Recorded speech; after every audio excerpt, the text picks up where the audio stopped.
C'est-à-dire que, effectivement, en parallèle de l'évolution de cette diaspora, des mentalités au sein de cette diaspora, ces nouvelles générations, il y a aussi l'évolution du Maroc et de l'Afrique, où le Maroc économiquement devient plus attrayant pour les investisseurs. Alors des investisseurs étrangers, mais aussi des investisseurs qui ont un lien familial avec le Maroc, qui sont nés ou qui ont des origines, leurs parents sont nés au Maroc.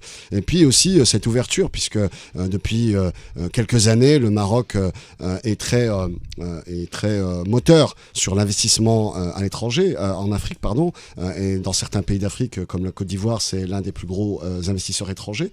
Est-ce que ça aussi, ça a créé une sorte d'un effet d'entraînement pour ces binationaux, ces franco-marocains, et peut-être d'autres encore, d'autres pays, qui se disent, effectivement, il y a des opportunités au Maroc, c'est le moment d'investir, notamment ces 20 dernières années? Moi, je crois qu'il y a une diaspora, en tout cas pour celle que je connais, qui est un petit peu européenne, je crois qu'il n'y a même plus une vision nationale, c'est une vision continentale.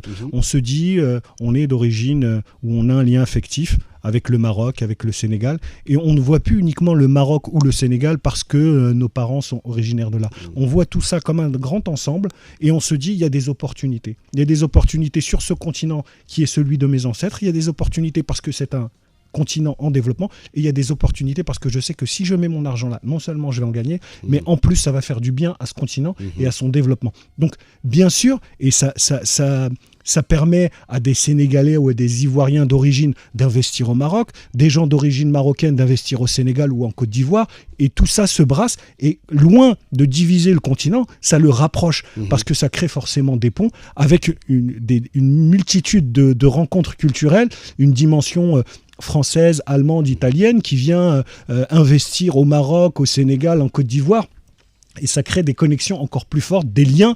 La diplomatie économique n'est plus un secret pour personne. Donc oui, je trouve que tout ça est très positif. Ça doit être renforcé, et ça doit être renforcé en particulier par le rôle des banques qui aujourd'hui doivent aussi accompagner ce mouvement. On ne peut plus se comporter, quand on est une banque marocaine, on ne peut plus se comporter uniquement comme on l'a fait, comme ils l'ont fait, comme ils étaient contraints de le faire. C'est-à-dire uniquement accueillir les devises sans prendre de risques, sans accompagner toutes ces entreprises qui s'engagent et qui prennent des risques. Donc il y a aussi une réflexion sur comment les banques marocaines, comment les banques marocaines qui ont une dimension internationale sur le continent peuvent accompagner tous ces investissements et toutes ces sociétés dans lesquelles la diaspora investit. Et là, il y a un vrai sujet. Au Maroc et en Afrique. Et dans le reste de l'Afrique, oui. Le Maroc a la chance d'avoir un réseau bancaire national qui s'est très bien exporté à l'international. Je vois très bien les filiales marocaines au Sénégal, par exemple, avec un ancrage et un professionnalisme face à un marché qui est compliqué, très compliqué, au point que les banques françaises, Société Générale, BNP, sont en train d'abandonner le terrain au profit de ceux qui savent faire, dont les banques marocaines.